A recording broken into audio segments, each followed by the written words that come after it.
President Donald Trump is sending an envoy to China next week, in an effort to head off a spiraling trade battle, but policy experts say Trump may have missed out on another opportunity to take on China's trade practices and secure America's economic role in Asia. On a recent visit to the U.S., Prime Minister Shinzo Abe encouraged Trump to reconsider joining the Trans-Pacific Partnership, a trade pact between 11 nations around the Pacific Rim, which excludes China. But Trump instead pushed for a bilateral deal with Japan, as he has with other nations.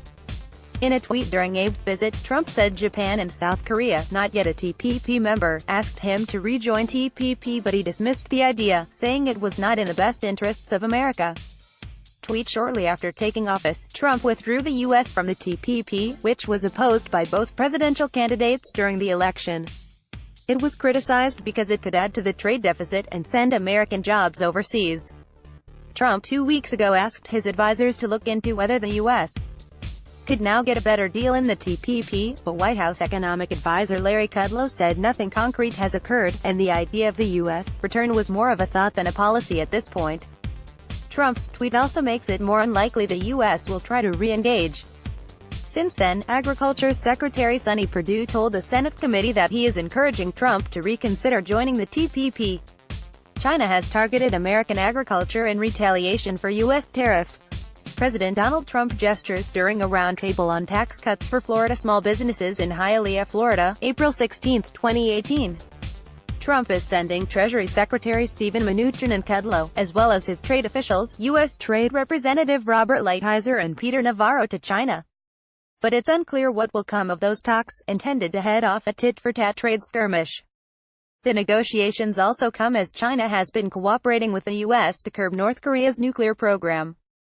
Those talks also come just days after the historic meeting of the leaders of North and South Korea. There's clearly a battle going on in Trump world between those people who understand the global economy and those who are protectionists. Larry Kudlow has a global view of the world and Mnuchin does, said Tom Block, Washington policy strategist at Fundstrat. Block said the conflicts within the group also make it difficult to know what the exact goals or outcome could be for the China talks. As for the TPP, Block said he doubts it has a chance of being revived for now, even though Trump said in front of an agricultural audience that he would reconsider it. TPP was envisioned to be part of a counterbalance to growing China. It made sense then. It makes sense now, but I think it's going to be a hard sell to the Trump base, said Block. Even if Trump wanted to reconsider the TPP, there are many hurdles to the U.S. returning to it. But America may find its farmers and businesses are at a disadvantage because they're not in it. Kim Wallace, managing director at Eurasia Group, said the member countries would find it difficult to meet Trump's demands to improve the TPP in America's favor. It was a missed opportunity, not only economically but geopolitically. That's part of the reason for developing and implementing trade blocs. You play really nicely with those in your sandbox, and with others not so much. When you look at growth trajectories in both terms of economics and demographics, it's been known for at least a decade that this is one region you had to have a foothold in, he said. New Zealand, an early member of the TPP, said the U.S. cannot simply jump back into the agreement, though it would be welcome. New Zealand Prime Minister Jacinda Ardern said recently that she could see the U.S. rejoining but not without renegotiation, and that would have to be approved by all 11 countries.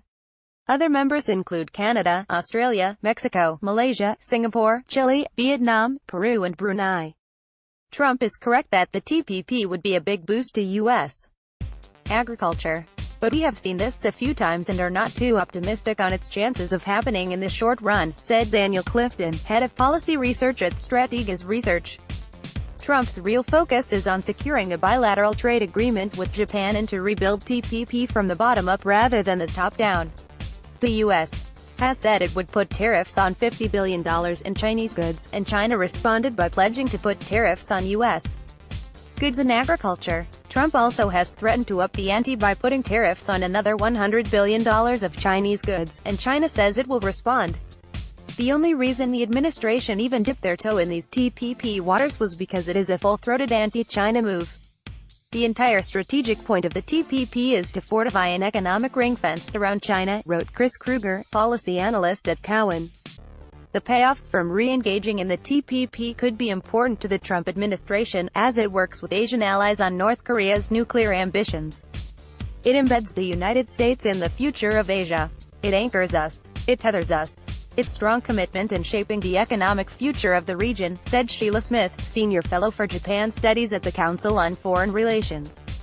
Is tangling with China on one front and is trying to resolve the renegotiation of the North American Free Trade Agreement with Canada and Mexico before the Mexican election in July. Once NAFTA is done, I do think there is going to be attention paid maybe not just to Japan but to the region, said Smith. The TPP was a way to correct some of the issues that were not working or outdated in NAFTA, she added. Domestic politics could continue to be a problem for U.S. consideration of the TPP, and there are wild cards, including how the administration prioritizes it and what Congress might demand of a deal. If you have a change in leadership in one or both houses of Congress, they may not want a new trade deal until after the next presidential election, said Jeffrey Schott, Senior Fellow on International Trade at Peterson Institute for International Economics. The other countries have demonstrated they are going forward without the U.S. There is this growing discrimination against U.S. farmers and exporters in the region, he said. Certainly it will deepen once TPP 11 goes into force. The road back to the TPP could be tricky, if not impossible. Near term there's not much that can be done, because the agreement isn't in force. The prospect for session negotiations will really only become serious next year. But the other countries are unlikely to make major revisions in the existing text that was signed in March in Chile, he said. Schott said it's not clear what Trump meant by a better deal or whether one is possible. Bigger and better would be more countries participating, which means there would be a bigger economic payoff, and that would likely occur once the agreement enters into force and other countries join. Already there's consideration in South Korea, Taiwan, Colombia and the United Kingdom, among others, he said. Wallace said it would be a long slog if the U.S. tried to rejoin, but it's not likely. The biggest downside of that is time, in my view, given what's going on in the region, and what has been going on in the last 15 years in the way of economic growth in the region, said Wallace. It is possible the TPP countries look and say we're comfortable with our trade relationship once the U.S. figures out what relationship it wants to have.